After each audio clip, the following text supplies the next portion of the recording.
Hi students, ಇಂದಿನ ತರಗತಿಯಲ್ಲಿ ನಾವು 8ನೇ ತರಗತಿಯ ಅಧ್ಯಾಯ 3 ಚತುರ್ಭುಜಗಳ ಪರಿಚಯ ಇದರಲ್ಲಿ ಅಭ್ಯಾಸ 3.3ರ ಲೆಕ್ಕಗಳನ್ನು ಬಿಡಿಸುತ್ತಾ ಹೋಗೋಣ. ಇಂದಿನ ತರಗತಿಯಲ್ಲಿ ನಾವು ಅಭ್ಯಾಸ 3.3ರಲ್ಲಿ 1 ಮತ್ತು 2ನೇ ಲೆಕ್ಕವನ್ನು ಬಿಡಿಸಿದ್ವಿ. ಈಗ 3ನೇ ಲೆಕ್ಕದಿಂದ ಪ್ರಾರಂಭಿಸೋಣ. ಚತುರ್ಭುಜ ABCDಯಲ್ಲಿ ಕೆಳಗಿನಂತೆ ಆದಾಗ ಅದು ಸಮಾಂತರ ಚತುರ್ಭುಜ ಆಗಬಹುದೇ ಅಂತ ಕೇಳಿದ್ದಾರೆ. ಈಗ ನೋಡ್ರಿ, ಕೋನ D ಪ್ಲಸ್ ಕೋನ B ಎಷ್ಟಂತ ಹೇಳಿದ್ದಾರೆ? 180 ಡಿಗ್ರಿ. ಒಂದು ವೇಳೆ ಕೋನ B 90 ಡಿಗ್ರಿ ಆಗಿದ್ದರೆ ಕೋನ D ಸಹ 90 ಡಿಗ್ರಿ ಆಗಿರುತ್ತದೆ. ಆ ವೇಳೆಯಲ್ಲಿ ಇದು ಸಮಾಂತರ ಚತುರ್ಭುಜ ಆಗುತ್ತದೆ, ಏಕೆಂದರೆ ಸಮಾಂತರ ಚತುರ್ಭುಜದಲ್ಲಿ ಅಭಿಮುಖ ಕೋನಗಳು ಸಮವಾಗಿರುತ್ತವೆ. ಒಂದು ವೇಳೆ ಅಭಿಮುಖ ಕೋನಗಳು ಸಮವಾಗಿದ್ದಾಗ ಅದು ಸಮಾಂತರ ಚತುರ್ಭುಜ ಆಗುತ್ತದೆ. ಅದೇ ವೇಳೆಯಲ್ಲಿ ಇದು 100 ಡಿಗ್ರಿ ಇತ್ತು, ಇದು ಒಂದು ವೇಳೆ ಇದು 8 ಡಿಗ್ರಿ ಇತ್ತು, 80 ಡಿಗ್ರಿ ಇತ್ತು ಅಂತಂದರೆ ಇದು ಸಮಾಂತರ ಚತುರ್ಭುಜ ಆಗುತ್ತಿರಲಿಲ್ಲ. ಏಕೆಂತಂದರೆ ಸಮಾಂತರ ಚತುರ್ಭುಜದಲ್ಲಿ ಅಭಿಮುಖ ಕೋನಗಳು ಏನಾಗಿರುತ್ತವೆ? ಸಮವಾಗಿರುತ್ತವೆ. ಮತ್ತು ಅಭಿಮುಖ ಬಾಹುಗಳು ಏನಾಗಿರುತ್ತವೆ? ಸಮವಾಗಿರುತ್ತವೆ. ಈಗ 2ನೇ ಪ್ರಶ್ನೆ.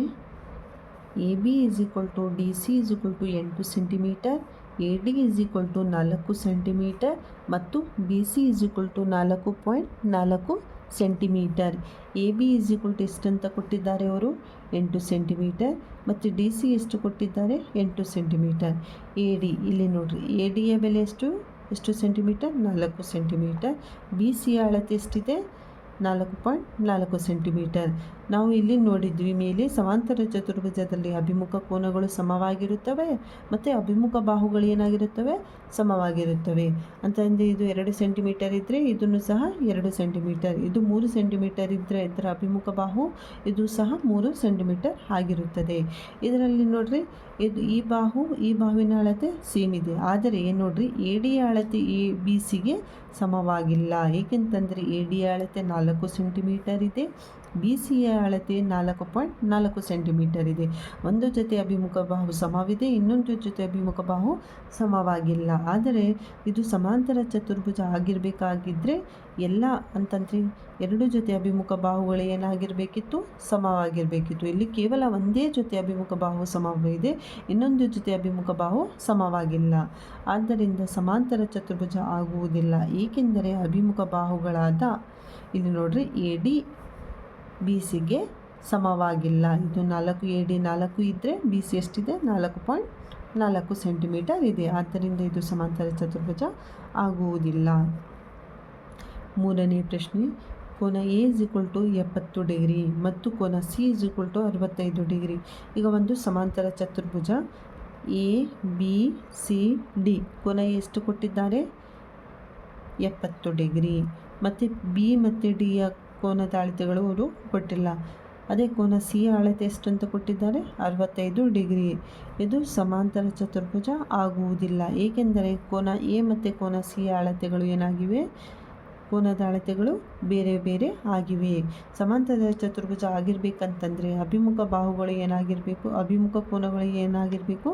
ಸಮವಾಗಿರಬೇಕು. ಇದರಲ್ಲಿ ಅಭಿಮುಖ ಕೋನಗಳಾದ ಕೋನ A 70 ಡಿಗ್ರಿ ಆಗಿದ್ದರೆ ಕೋನ C ಎಷ್ಟು ಆಗಿದೆ? 65 ಡಿಗ್ರಿ. ಆದ್ದರಿಂದ ಇದು ಸಮಾಂತರ ಚತುರ್ಭುಜ ಆಗುವುದಿಲ್ಲ. 4ನೇ ಪ್ರಶ್ನೆ. 2 ಅಭಿಮುಖ ಕೋನಗಳು ಸಮನಾಗಿರುವ ಸಮಾಂತರ ಚತುರ್ಭುಜವಲ್ಲದ ಒಂದು ಚತುರ್ಭುಜದ ಕಚ್ಚಾ ಚಿತ್ರವನ್ನು ಬರೆಯಿರಿ. ಇಲ್ಲಿ ನೋಡ್ರಿ, ಏನಂತ ಕೇಳಿದ್ದಾರೆ? 2 ಅಭಿಮುಖ ಕೋನಗಳು ಸಮನಾಗಿರಬೇಕು, ಆದರೆ ಅದು ಸಮಾಂತರ ಚತುರ್ಭುಜ ಆಗಿರಬಾರ್ದು. ಅಂತಹ ಚಿತ್ರವನ್ನು ನಾವು ಬಿಡಿಸಬೇಕು. ಇದೊಂದು ಪತಂಗ ABCD. ಇಲ್ಲಿ ನೋಡ್ರಿ, ಕೋನ A ಕೋನ Cಗೆ ಏನಾಗಿದೆ? ಸಮವಾಗಿರ್ತದೆ. ಕೋನ B = ಕೋನ D. ಇದು ಪತಂಗದಲ್ಲಿ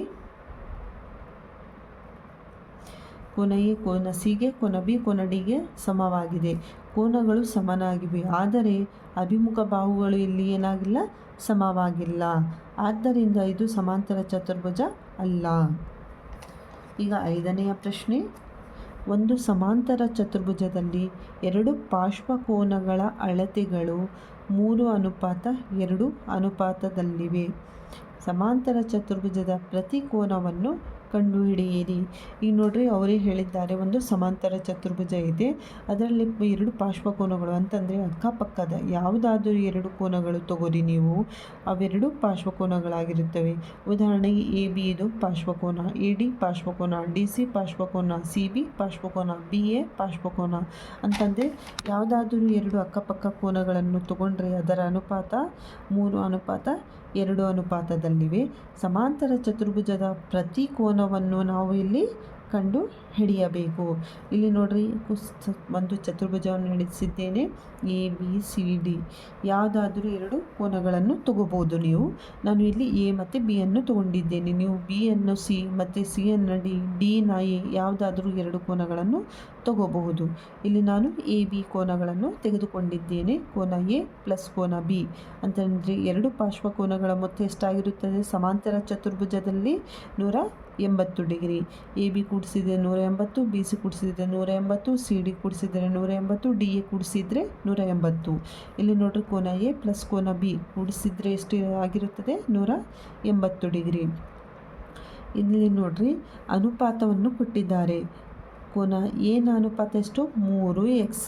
ಎಕ್ಸ್ ಯಾಕೆ ತೊಗೊಂಡಿದ್ದೇನೆ ಅಂತಂದರೆ ಅವರು 3 ಅನುಪಾತದಲ್ಲಿ ಕೊಟ್ಟಿದ್ದಾರೆ. ಎಷ್ಟು ಅಳತೆ ಅಂತ ನಮಗೆ ಎಕ್ಸಾಕ್ಟಾಗಿ ಗೊತ್ತಿಲ್ಲ. 3x ಪ್ಲಸ್ ಬಿ ಅಂತಂದರೆ 2x = 180 ಡಿಗ್ರಿ. ಏನ ಅಳತೆ? 3x. ಬಿನ ಅಳತೆ ಎಷ್ಟು? 2x.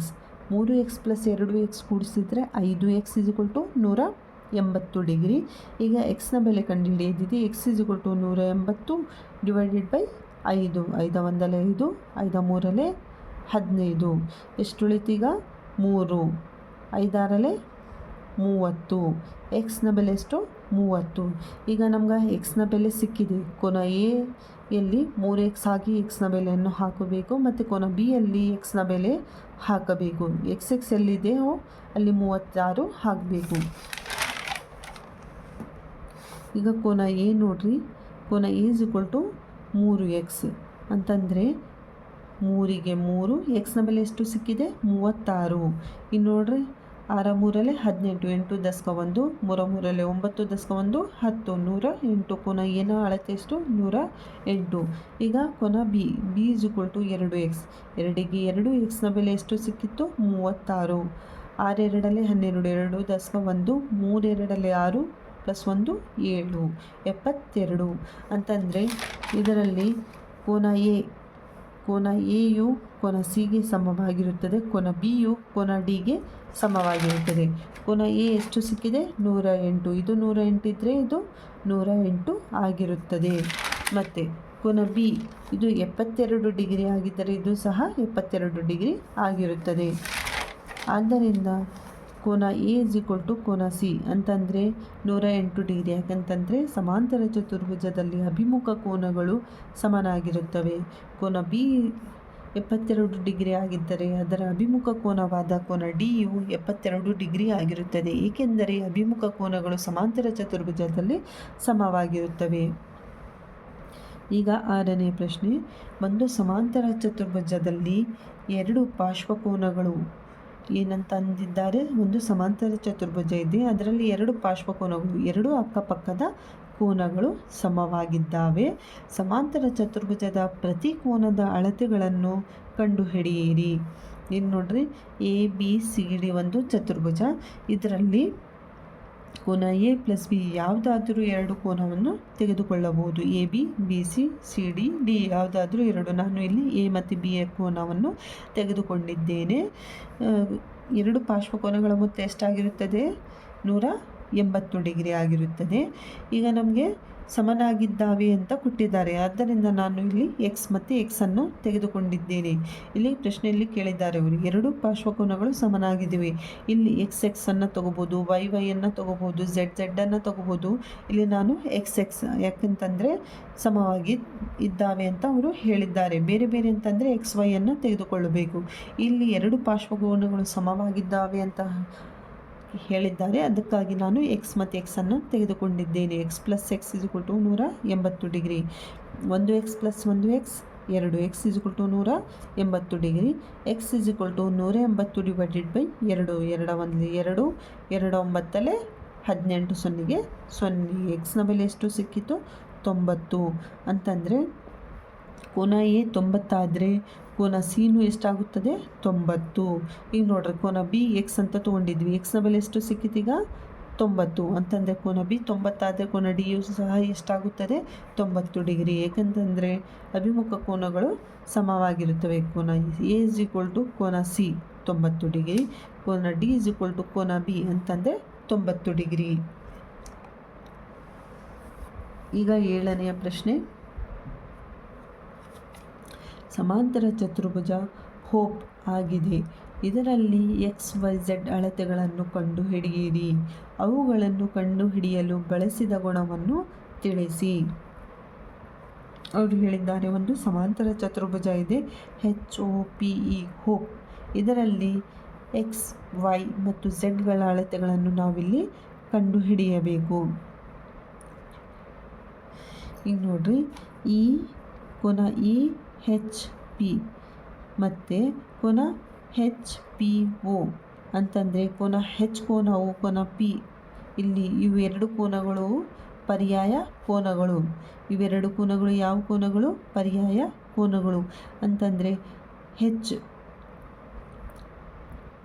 ಇದರಲ್ಲಿ ನೋಡ್ರಿ 40 ಡಿಗ್ರಿ ಆಗಿದ್ದರೆ Y ಎಷ್ಟಾಗಿರುತ್ತದೆ? ಇದು ಸಹ 40 ಡಿಗ್ರಿ ಆಗಿರುತ್ತದೆ. ಒಂದು ವೇಳೆ ಇದು 30 ಡಿಗ್ರಿ ಆಗಿದ್ದರೆ Y ಎಷ್ಟಾಗಿರುತ್ತಿತ್ತು? 30 ಡಿಗ್ರಿ. ಒಂದು ವೇಳೆ 90 ಡಿಗ್ರಿ ಆಗಿದ್ದರೆ Y ಎಷ್ಟಾಗಿರುತ್ತಿತ್ತು? 90 ಡಿಗ್ರಿ. ಈಗ ಅವರು ಕೊಟ್ಟಿದ್ದಾರೆ, ಎಷ್ಟಂತ ಕೊಟ್ಟಿದ್ದಾರೆ ಅವರು? 40 ಡಿಗ್ರಿ. ಇದು 40 ಡಿಗ್ರಿ ಆಗಿದ್ದರೆ Y ಪರ್ಯಾಯ ಕೋನಗಳು ಏನಾಗಿರುತ್ತವೆ? ಸಮವಾಗಿರುತ್ತವೆ. ಅಂತಂದರೆ Y ಬೆಲೆಯು ಸಹ 40 ಡಿಗ್ರಿ, ಏಕೆಂದರೆ ಪರ್ಯಾಯ ಕೋನಗಳು ಸಮನಾಗಿರುತ್ತವೆ. ಈಗ ನೋಡ್ರಿ, ಬಾಹ್ಯ ಕೋನವು POS. ಇದು POS ಕೋನವು ಇದು ಒಳಗಿನ ಕೋನಗಳಾದ Y ಮತ್ತು Z ಕೋನಕ್ಕೆ ಸಮನಾಗಿರುತ್ತದೆ. POS is equal to Y plus Z. Y plus Z. ಈ ಕೋನವು ಇವೆರಡು ಒಳಗಿನ ಕೋನಗಳಿಗೆ ಸಮನಾಗಿರುತ್ತದೆ. POS is equal to Y plus Z. POS ಕೋನ ನೋಡ್ರಿ ಎಷ್ಟು ಕೊಟ್ಟಿದ್ದಾರೆ? 70. Y ಕೋನ ಎಷ್ಟು ಸಿಕ್ಕಿದೆ ನಮಗಿಲ್ಲಿ? 40. Z ಕೋನ ನಮಗೆ ಗೊತ್ತಿಲ್ಲ. ಅದೇ ಥರ ಬರ್ಕೊಳ್ಳಿ. ಈಗ ಪ್ಲಸ್ Z ಈ ಕಡೆ ತೊಗೊಂಡ್ರೆ ಬಲಗಡೆ ಇದ್ದಿದ್ದು ಎಡಗಡೆ ತೊಗೊಂಡ್ರೆ minus Z is equal to 40. 40ಗೆ 40. ಇದು ಪ್ಲಸ್ 70 ಈ ಕಡೆ ಬಂದರೆ ಏನಾಗುತ್ತದೆ? ಎಡಗಡೆ ಇದ್ದಿದ್ದು ಬಲಗಡೆ ಬಂದರೆ ಮೈನಸ್ 70. ಇದು ಮೈನಸ್ Z ಆಗಿರುತ್ತದೆ. ಈಗ ನೋಡ್ರಿ, minus Z minus Z is equal to 40ರಲ್ಲಿ ಮೈನಸ್ 70 ಕಳೆದಾಗ ಎಷ್ಟು ಬರುತ್ತದೆ? ಮೈನಸ್ 30. ಇದು ಮೈನಸ್ ಮೈನಸ್ ಕ್ಯಾನ್ಸಲ್ ಆಗಿ Z is equal to 30 degree. ಈಗ ನೋಡ್ರಿ, ಕೋನ E ಪ್ಲಸ್ ಕೋನ H. ಕೋನ E ಪ್ಲಸ್ ಕೋನ H ಇವು ಯಾವ್ಯಾವ ಕೋನಗಳು? ಪಾರ್ಶ್ವಕೋನಗಳು. ಸಮಾಂತರ ಚತುರ್ಭುಜದ ಪಾರ್ಶ್ವಕೋನಗಳು. ಕೋನ E ಪ್ಲಸ್ ಕೋನ H ಇವೆರಡು ಪಾರ್ಶ್ವಕೋನಗಳ ಮೊತ್ತ ಎಷ್ಟಾಗಿರುತ್ತದೆ? 180 ಡಿಗ್ರಿ ಆಗಿರುತ್ತದೆ. ಕೋನ E ಪ್ಲಸ್ ಕೋನ H is equal to 180 degree. ಕೋನ E ನಮಗೆ X ಅಂತ ಕೊಟ್ಟಿದ್ದಾರೆ. ಇಲ್ಲಿ ಕೋನ E ಎಷ್ಟು ಕೊಟ್ಟಿದ್ದಾರೆ? X. ಮತ್ತು ಕೋನ H ಅಂದರೆ 40 ಪ್ಲಸ್ Z ಅಂತ ತೆಗೆದುಕೊಳ್ಳಬೇಕು. E ಅಂತಂದರೆ X, H ಅಂದರೆ 40 ಪ್ಲಸ್ Z. E ಅಂತಂದರೆ X, H ಅಂತಂದರೆ 40 plus Z is equal to 180 degree. ಈಗ X ಕೋನವನ್ನು ಕಂಡುಹಿಡಿಯದಿದೆ. X plus 40. Z ಬೆಲೆ ಎಷ್ಟು ಸಿಕ್ಕಿದೆ ಇಲ್ಲಿ ನಮಗೆ? 30 is equal to 180 degree. X plus 40 plus 30 70 is equal to 180 degree. X is equal to 180 minus plus ಇದ್ದಿದ್ದು ಈ ಕಡೆ ಬಂದರೆ ಏನಾಗುತ್ತದೆ? ಇದು ಮೈನಸ್ 70.